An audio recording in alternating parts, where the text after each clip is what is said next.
Mi nombre es Alejandro Murúa, yo soy líder técnico acá en Flux, y me está acompañando acá Juan Chevrelli, también desarrollador de software, también en Flux. Y bueno, le paso a él para que se presente y comente un poquito de qué va a ir la charla. La gente, ¿cómo están? Les voy a comentar más o menos de qué va a ir la charla. Va a empezar Ale comentando un poco sobre el ecosistema de .NET y después voy a seguir yo comentando algunos puntos clave de por qué el gran hate a .NET. Así que sin más que decir, le paso la palabra a Ale, el fanático de los helados tricolor y la menta granizada. Dale, muchísimas gracias, Juan. Bueno, sean todos bienvenidos y bienvenidas a nuestra charla. Se titula Netamente un lío. Ahora van a ver por qué, un poco por todas las terminologías que están rodeando al ecosistema de .NET.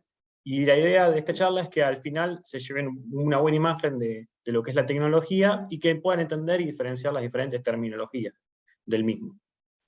Así que voy a repasar un poquito las terminologías que vamos a manejar un poco durante la charla. Entre ellas vamos a ver, por ejemplo, Net Framework, Net Core, Net Standard, .NET, Xamarin.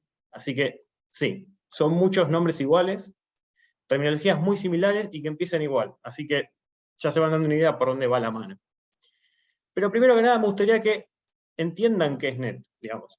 Net es una plataforma de desarrollo creada por Microsoft, la cual es open source y gratuita actualmente, y que nos permite trabajar prácticamente en cualquier cosa. Digamos. Podemos desarrollar desde aplicaciones mobile, desde aplicaciones web, podríamos hacer aplicaciones para cloud, podríamos hacer hasta incluso gaming, inteligencia artificial, Internet de las cosas. Todo esto gracias a una serie de librerías y herramientas que Microsoft nos provee. Pero para un poco entender en todas estas terminologías que dijimos al principio, a mí me gustaría que hagamos un poquito de repaso de un poco cómo es la historia de todo esto. Así que vamos a empezar a hablar un poco de Net Framework, que es el más viejito de todos los términos que vamos a mencionar. Net Framework, más o menos nos posicionamos en los años 90, a mediados. Microsoft se da cuenta de que ya no podría estar manteniendo el ecosistema de desarrollo que tenían, y decide generar un nuevo ecosistema de desarrollo. Un poco porque Delphi y Java ya les venían ganando un poco la pulseada en esto, entonces deciden salir con esta plataforma, que tiene su primera salida en el año 2002.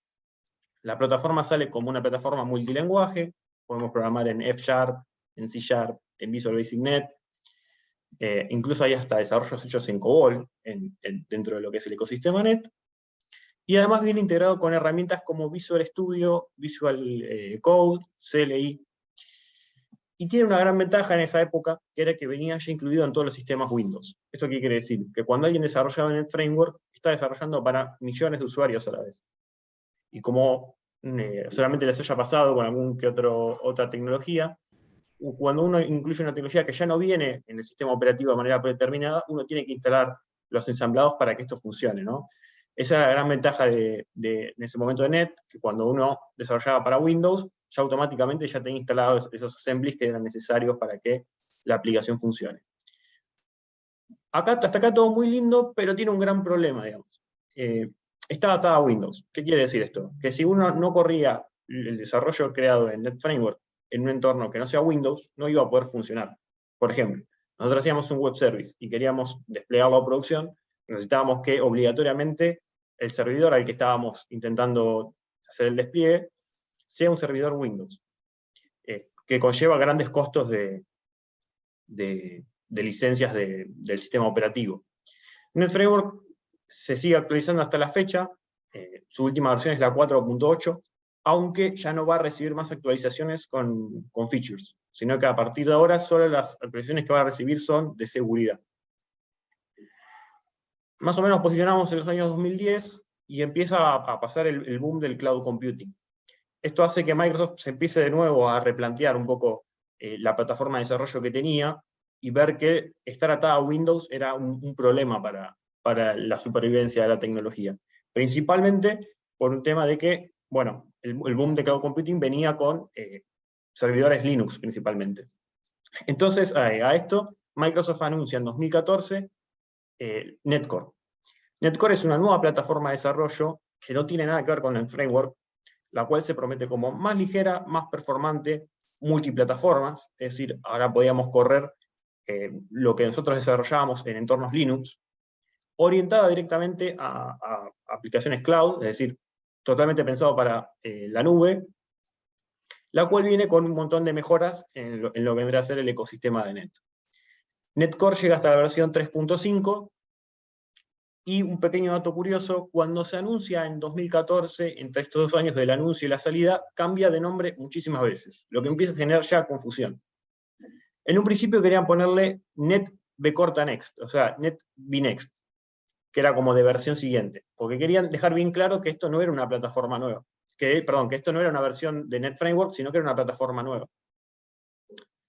En el medio le quieren poner Net 5, pero como se confundía con la versión anterior, que era la 4.8, decidieron ponerle NetCore, lo que generó todavía más confusión, porque ahora la gente pensaba que esto era NetFramework, pero con menos cosas, digamos, era como simplemente una versión reducida de NetFramework, por esto del apellido Core que se le ponía al final.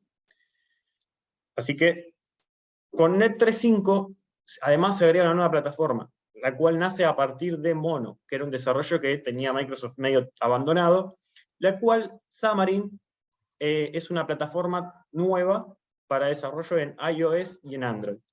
Lo que venía a proponer Xamarin era poder desarrollar en aplicaciones mobile solo teniendo el conocimiento de una sola tecnología. Es decir, ya no teníamos que tener el conocimiento de desarrollar en iOS y desarrollar en Android, sino que simplemente sabíamos lo que era Xamarin y ya con eso podíamos trabajar en ambos entornos. Lo que vendría a ser Xamarin, como dije, es un desarrollo hecho en Mono, con una capa de interfaz de usuario para mejorar la experiencia.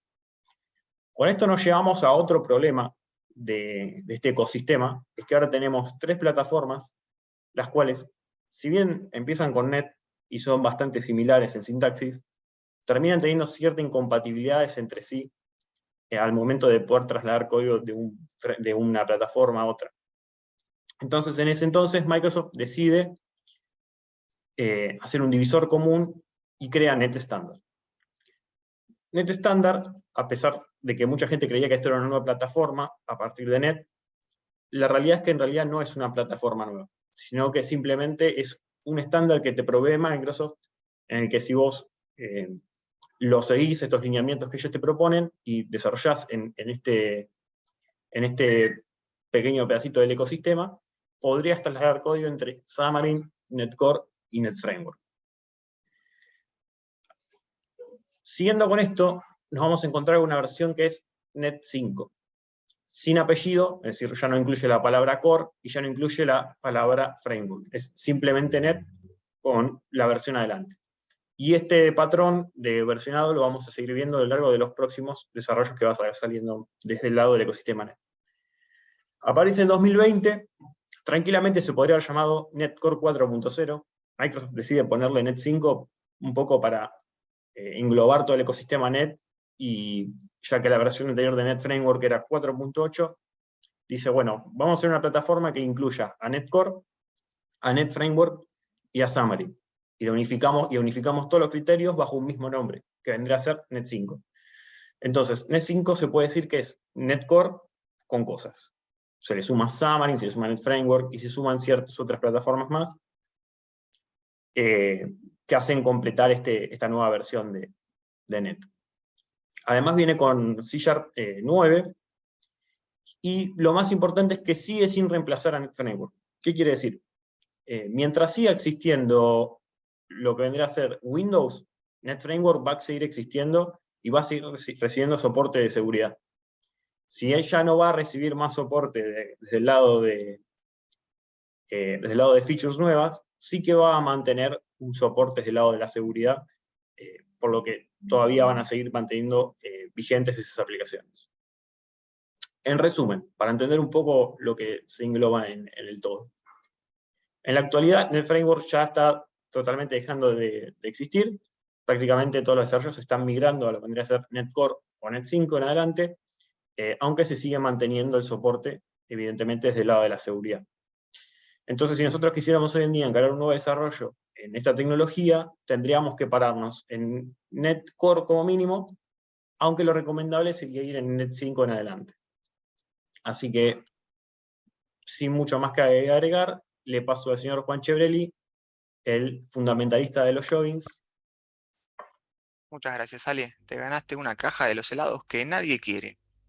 Bueno, como les comenté, voy a estar hablando acerca de algunos puntos clave de por qué el gran hate a .NET y ver si tienen sentido.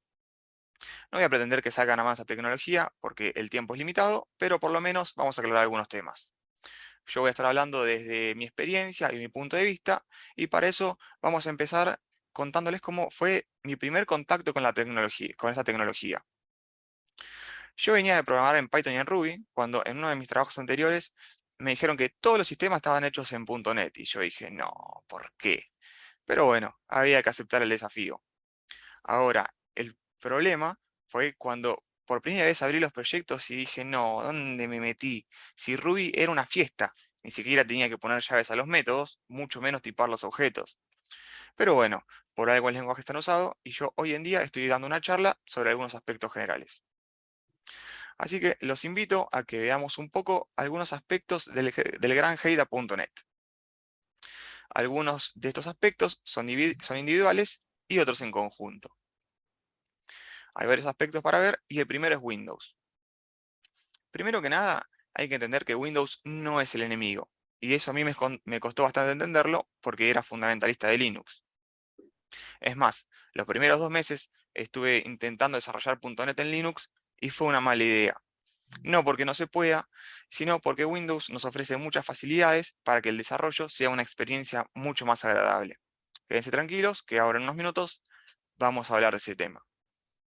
Y por otro lado está el tipado de objetos, el exceso de declaraciones y el tiempo de desarrollo. El tipado de objetos y el exceso de declaraciones generan que el desarrollo en estas tecnologías sea mucho más largo en cuanto a tiempo que en otros lenguajes y en otros frameworks.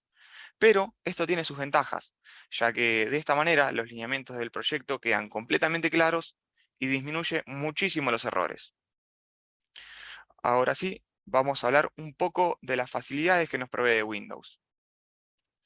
Yo creo que lo más destacable es el IDE.NET, el Visual Studio Community, y como yo ya les comenté, estuve intentando desarrollar en Linux con el Visual Studio Code.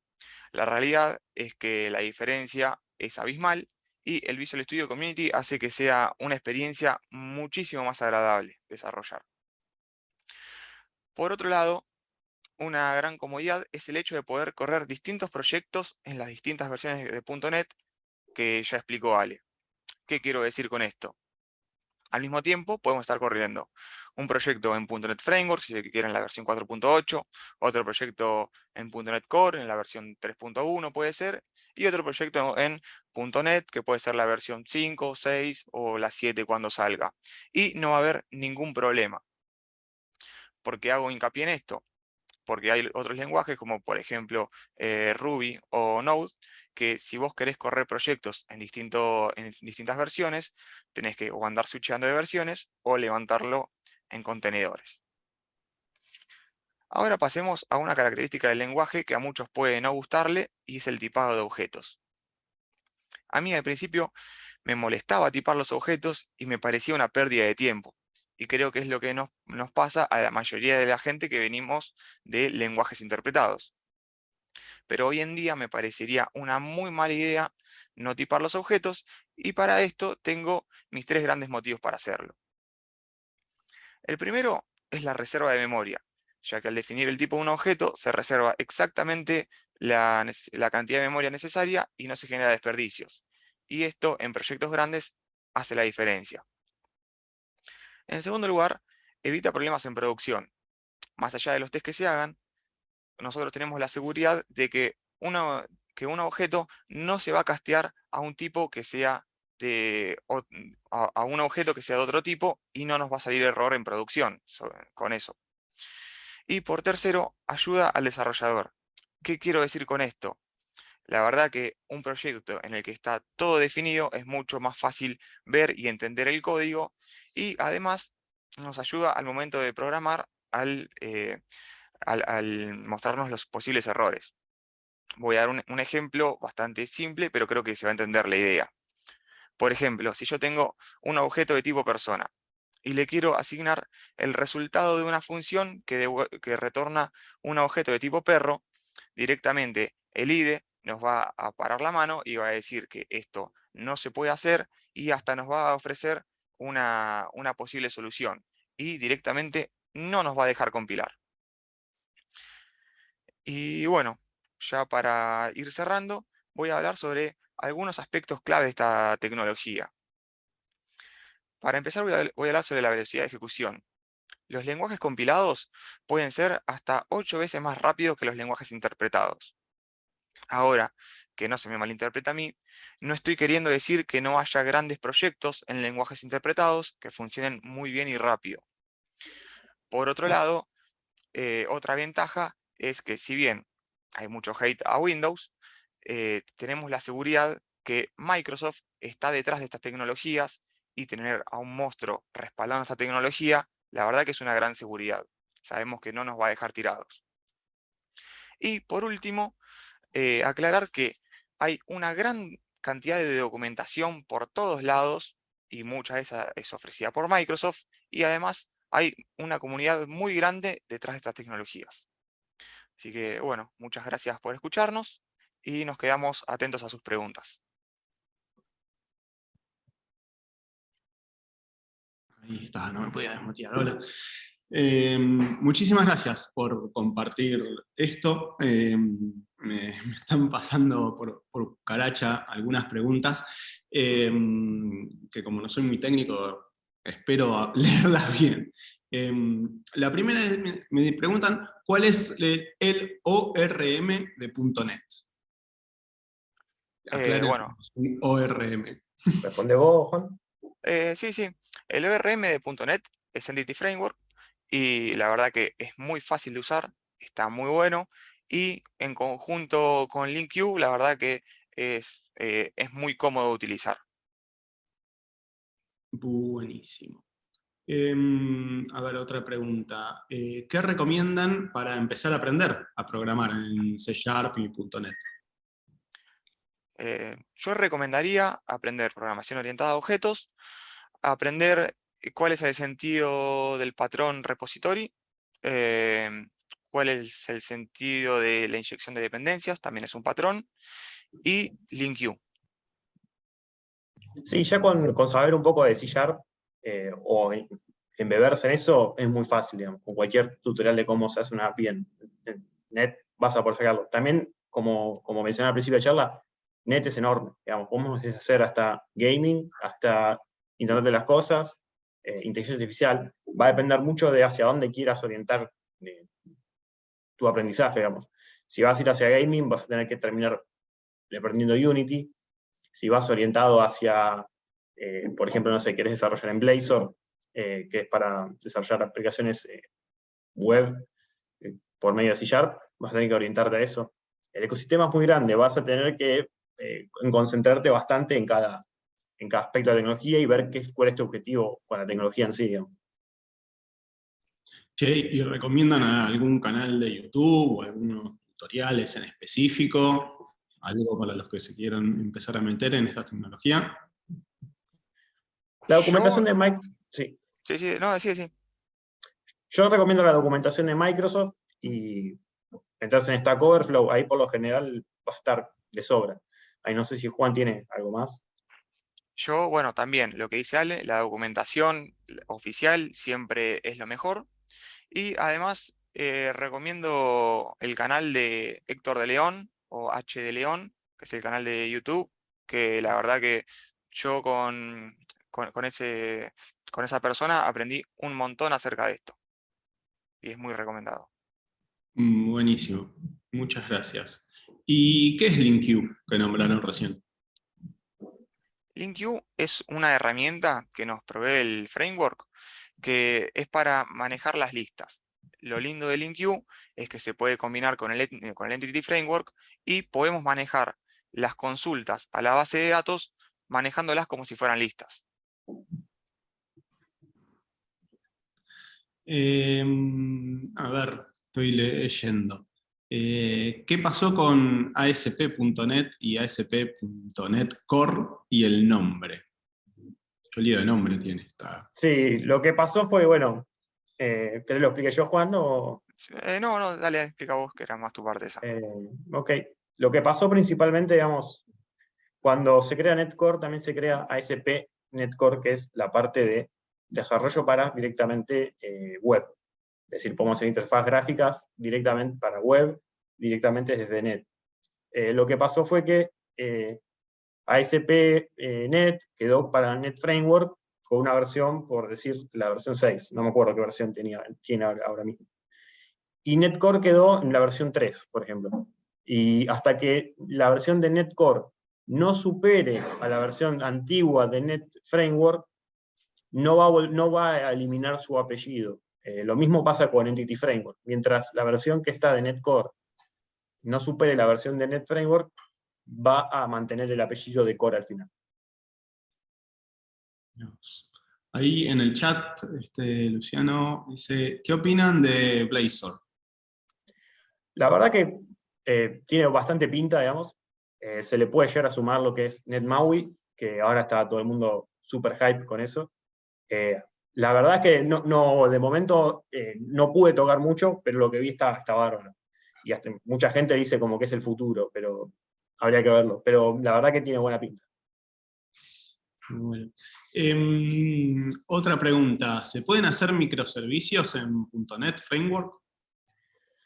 A ver, como en NetFramework, como dije, está totalmente atado a Windows. Así que, si bien vas a poder hacer la arquitectura, vas a tener ciertas cosas como que no vas a poder aprovechar del todo.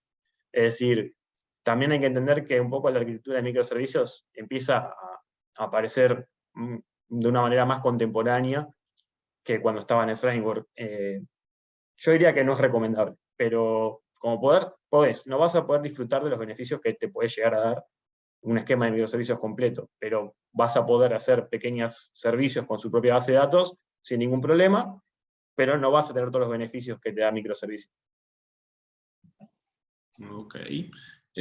Para que acá José pregunta, ¿se puede desarrollar en algún IDE de JetBrains o algún editor de texto, tipo Atom? Sí, se puede. Puedes desarrollarlo en el editor de texto que vos quieras.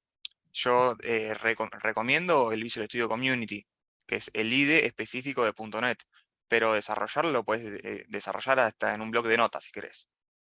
Sí, ahí sumo que sí. De JetBrains tenés C# Rider, creo que es, no me acuerdo bien el nombre, y después hay otros más como MonoDevelop, por ejemplo. Que eso como MonoDevelop es open source y es gratuito. Y también puedes desarrollar en Java, puedes desarrollar en Python, sin problema. Ok. Y acá otra pregunta dice, ¿se puede hacer algo grande como un banco digital en .NET? Sí, desde luego, o sea, lo que vos quieras. O sea, la escala es infinita, digamos. Va a depender mucho de la arquitectura, pero de hecho es bastante común ver .NET en lugares bancarios. Yo trabajé inclusive en entidades gubernamentales que tienen un volumen de datos muy elevado y trabajan con .NET. Buenísimo. Che, y la última, porque ya se nos está acabando el tiempo, ¿vale la pena aprender hoy día .NET Framework? Y a ver, mira, la sintaxis es muy similar. Si vos agarrás NetFramework y ves NetCore, es bastante similar una con otra, digamos. Si bien vas a poder trasladar el conocimiento, no tiene mucho sentido ponerte a aprender una tecnología que ya está en desuso. Lo que más te convendría sería pasar directamente a NetCore o a Net 5 en adelante. Pero Dale. tranquilamente podés, o sea, no vas a tener, migrarte de un esquema a otro no es imposible, ni es muy difícil, de hecho es casi lo mismo. Sí, no tendría mucho sentido aprender .NET Framework, pero se puede. Buenísimo. Bueno, con esto ya vamos llegando al final. Muchas gracias a todas las personas que han participado, que han hecho preguntas por el chat o de forma privada. Sigan atentos a nuestras redes sociales, en Instagram, en LinkedIn, en Twitter, para enterarse de más novedades, próximas ediciones de este ciclo. Y por último, no se olviden de chequear las posiciones que tenemos abiertas en nuestro Brizy, que ahí ya les deben estar dejando el link por el chat. pueden postularse o compartir con quien crean que pueda matchear con la búsqueda. Nos vemos la próxima.